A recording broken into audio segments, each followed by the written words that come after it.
I'm சாரிப்பா. இந்த தடவை நான் யாரும் என்னை காப்பாற்றணும்னு நினைக்கலப்பா. எல்லா தடவையும் நம்ம லைஃப் மாறும் அப்படின்னு தான் நினச்சிருக்கேன். ஆனால் இந்த தடவை என் லைஃப் எப்பவுமே மாறாதுங்கிறது உண்மையை புரிஞ்சுக்கிட்டேன். வலிமை என்கிட்ட இல்லைப்பா. அது அசிங்கம். അത് വേറെ മാറി வாழ்க்கையா പോയിരും. ഒരു പെൺകുട്ടിയുടെ ജീവനും കൂടി സ്ത്രീധനത്തെ ചൊല്ലി ഇല്ലാതായിരിക്കുന്നു. തമിഴ്നാട് തിരുപ്പൂർ സ്വദേശി 27 വയസ്സുള്ള റിധന്യ എന്ന നവവധുവാണ് ഭർതൃവീട്ടുകാരുടെ നിരന്തര സ്ത്രീധന പീഡനത്തെ തുടർന്ന് ജീവനൊടുക്കിയത്.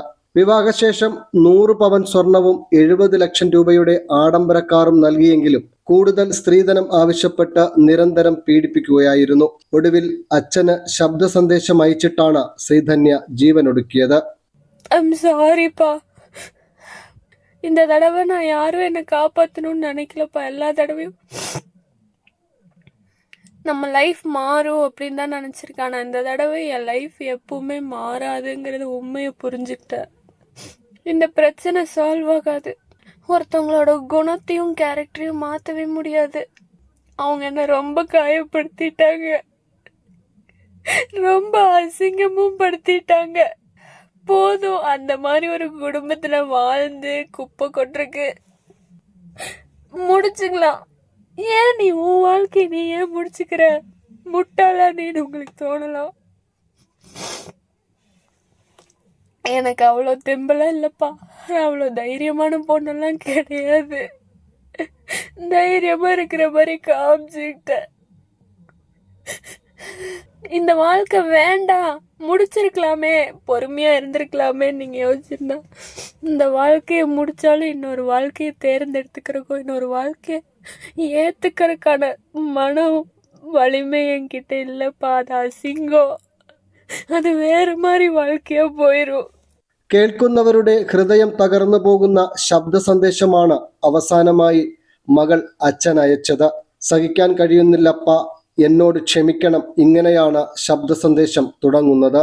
തിരുപ്പൂരിൽ വസ്ത്രനിർമ്മാണ വ്യവസായിയായ അണ്ണാദുരയുടെ മകളാണ് റിധന്യ. വിവാഹത്തിന് 100 പവൻ സ്വർണവും 70 ലക്ഷത്തിന്റെ വോൾവോ കാറും നൽകിയെങ്കിലും വിവാഹം കഴിഞ്ഞ അടുത്ത ദിവസം മുതൽ സ്ത്രീധനത്തെ ചൊല്ലി ശാരീരികമായും മാനസികമായും കുട്ടിയെ പീഡിപ്പിക്കുന്നുണ്ടായിരുന്നു.